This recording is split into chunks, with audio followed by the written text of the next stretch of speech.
Hey, ladies and gentlemen, Trey Hardin is with us. He was the teammate of Mike Matheny at the University of Michigan, feeling crushed over that tough Michigan loss over the weekend in the Elite Eight. But he's here to talk a little politics with us. ABC political analyst, friend of the show, Trey Hardin. Trey, good morning. How you doing, McGraw?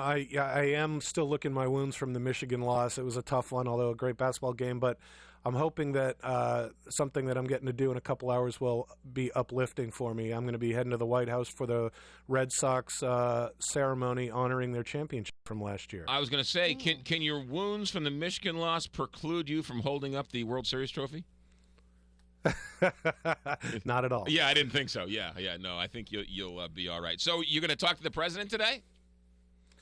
If I get an opportunity, I certainly will try. No, I doubt I'll get anywhere near him, but I'd have a lot to talk to him about. Yes, you would. First, let's talk about Jeb Bush. There's a big push now to draft Jeb to run for president. What are your initial thoughts as you watch this and the chess pieces being moved around on the chessboard? Well, a couple of things. I mean, first of all, it's not surprising. I mean, and I do think it represents the fact that a lot of the, I guess use that word establishment Republicans, if you will, although I still never really understood what that meant other than Republicans that want to win elections, that they, the donors, the big party folks recognize that we don't have many great candidates in the mix right now. And I think they know that Jeb Bush, while yes, the country may be, would it be experiencing a little bit coming out of the nomination, because I don't think they think any of the current candidates that have kind of been tinkering with running for the nomination would do that.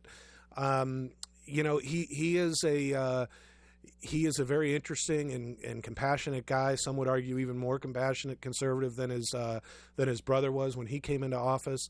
Certainly is a different Bush. He's one that I think people think would be able to maybe get more done with Congress. They're just very different personalities, and that's nothing against his brother. His brother is certainly a man of integrity and a really good human being, and was in the right place, right time after 9/11 to help this country. But his effectiveness as a president, I think, it certainly was in question in the last 4 years.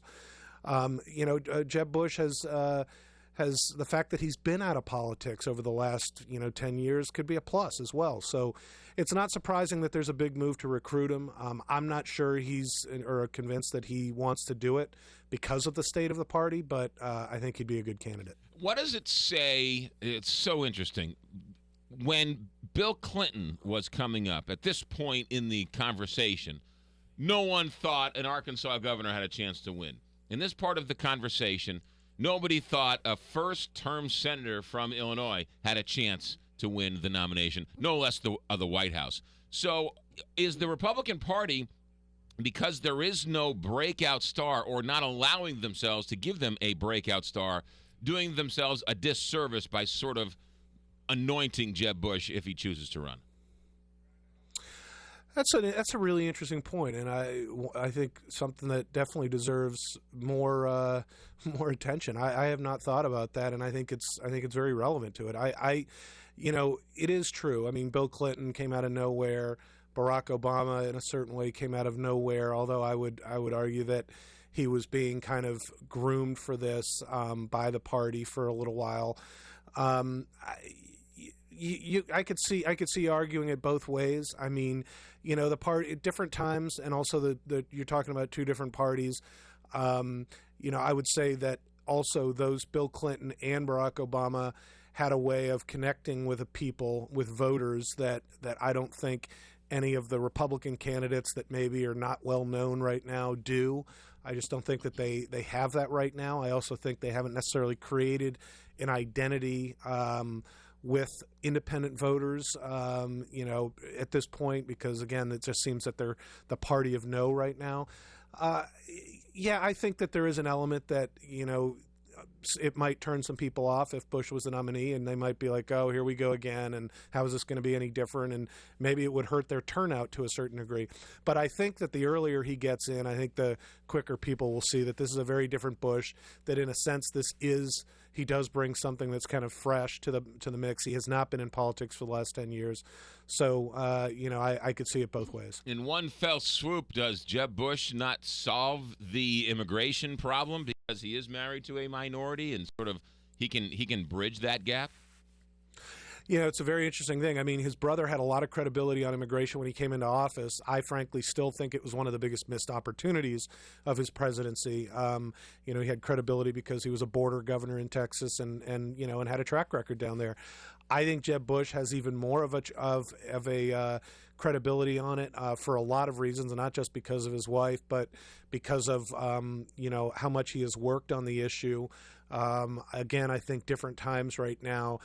We need someone essentially to move the ball forward and get us past some of these issues that are holding it up, just to deal with the realities of the problem. So, I think it would be very helpful for the Republican Party and could help with independent voters. Again, I think he'd win the nomination, and I think he'd come out with some momentum going into the general. I truly think he doesn't know if he wants to run or can run or should run. I think he's truly struggling with that.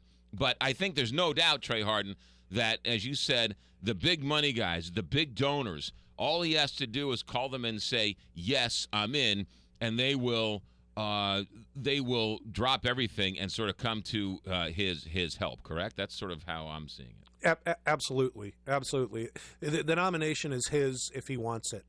But I do think that he's having serious doubts about it because of the kind of the state of the Republican Party and the pound of flesh that the nomination process seems to continue to take from its candidates. I mean, again, we've nominated two people who were certainly not darlings of the Tea Party, and John McCain and Mitt Romney. But the problem is they, the party defined them as opposed to them being able to define the party. They weren't able to kind of come out into the general election on their terms. And I think Jeb Bush sees that and doesn't want to be another victim of that. I heard somebody put it at 30% he would run. What are your thoughts? Do you think he's going to do it? I don't know enough to know if it would be to put necessarily a percentage on it, but I would say at this point right now he would not do it. Yeah, interesting stuff. Trey Hardin, happy opening day. Don't steal the silverware when you're at the White House. Huh? Be a little respectful of the place. I'll take a picture for you. There you go. Trey Hardin, have a good week. Thanks. Thanks. 628 here, Big 550.